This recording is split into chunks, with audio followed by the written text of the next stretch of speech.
자빡 PD 안녕하세요, 오연민 플레이 오연민입니다.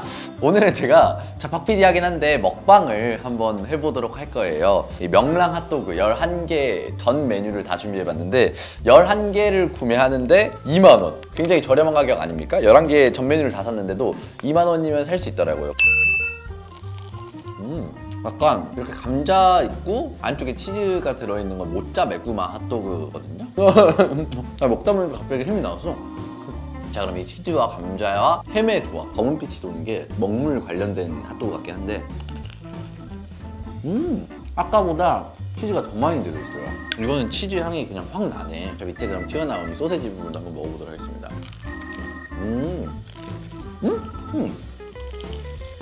가래떡 아니야? 아!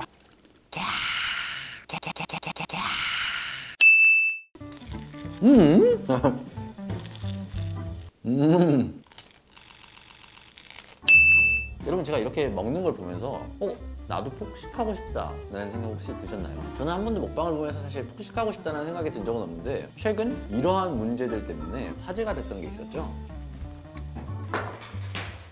최근 인터넷을 뜨겁게 달구었던 바로 그것, 바로 먹방 규제에 대한 이야기였는데요. 이 먹방 규제는 바로 7월 24일 보건복지부에서 발표한 국가비만관리 종합대책에 나와 있는 내용입니다. 자, 그런데 정확하게 어떤 내용으로 나와 있느냐, 왜 문제가 된 것인지, 사람들이 어째서 먹방 규제에 대해서 관심을 갖게 된 건지 제가 한번 이야기해 보도록 하죠.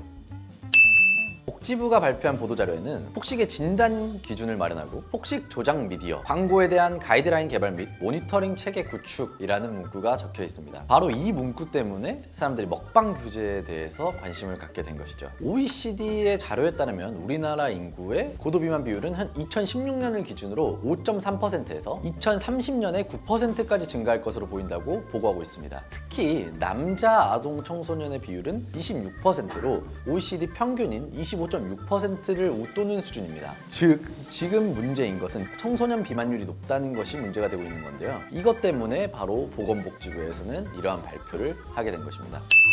바로 이 먹방 규제에 대해서 시민들에게는 아주 여러 가지 반응이 나오고 있습니다. 한편에서는 실제로 먹방이라는 것이 폭식을 유도한다 라고 하는 사람들이 있고, 또 한편에서는 아니 그걸 왜 규제하지? 난 전혀 폭식에 대해서 생각해 본 적도 없고 먹방 때문에 내가 더 먹게 된 적이 없는데 오히려 나의 다이어트에 먹방이 도움을 줬는데 라는 입장을 가지고 있는 사람들이 서로 의견 차이를 극명하게 나타내고 있는 현실입니다. 사실 우리나라뿐만 아니라 해외에서도 이러한 비만에 대한 문제를 제기하기 시작하면서 여러 가지 아이디어로 비만을 막는 제도들을 도입하고 있는데요. 과연 어떤 아이디어들이 해외에는 있을까요? 자, 첫 번째는 바로 이 비만세 도입입니다. 비만세는 살찐 염려가 큰 정크푸드나 패스트푸드 등에 매겨지는 별도의 세금을 뜻하는데요. 첫 번째는 덴마크가 2021년 10월 1일 도입하기 시작했습니다. 그러나 비만세의 경우에는 늘 논란이 함께했습니다. 덴마크의 경우 비만세를 매겨버리자 그 주변 국가인 스웨덴이나 독일에 가서 물건을 사오는 일이 비일비재하게 되면서 또한 문제가 되기도 했었는데요. 결국 시행한 뒤 1년 뒤 이 비만세는 폐지되게 됩니다. 물론 이제 시행을 시작한 국가들도 있지만 지금 이미 폐지를 하고 있는 국가도 있다는 걸 여러분들이 알고 계시면 좋을 것 같습니다. 자, 그럼 또 해외에는 어떠한 아이디어들이 있었을까요? 두 번째, 바로 경고 표시입니다. 바로 비만을 유발하는 제품에 경고 표시를 달거나 혹은 광고 규제를 하는 나라도 있습니다. 칠레 정부는 설탕, 소금, 칼로리, 포화지방이 많은 제품의 포장지에 의무적으로 검정색 스탑 표시가 되어 있는 경고 표시를 의무화하게 했습니다. 예를 들면 여러분, 이런 명랑 핫도그 먹으려고 딱 샀는데 갑자기 포장지를 보니까 스탑 하고 써져 있는 거예요, 검정색으로. 정말 세계적으로 이 비만에 대한 관심이 아주 많다는 걸 알 수 있었는데요.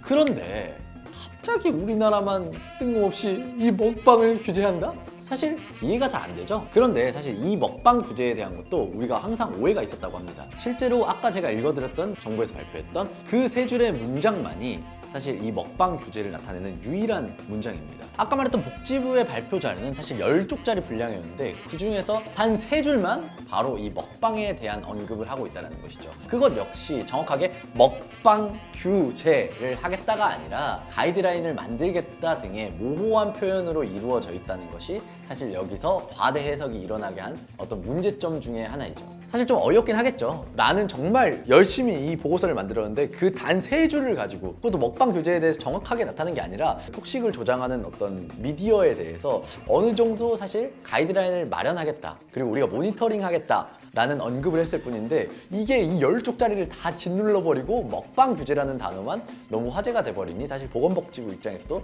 당황스러운 건 사실입니다. 그렇기 때문에 저는 개인적으로 정부에서 정말 정확하게 이 폭식과 먹방 혹은 식습관과 이 먹방에 대한 연관성, 그 관계성을 명확하게 연구해서 정말 합리적이고 누구나 이해할 수 있을 만한 가이드라인을 제시하고 모니터링 한다면 어떨까요? 굳이 우리가 먹방 규제된대 하면서 정부를 비난할 필요는 없을 것 같습니다. 그럼 그때까지 우리는 열심히 그리고 아주 즐겁게 이 먹방을 즐겨보자고요.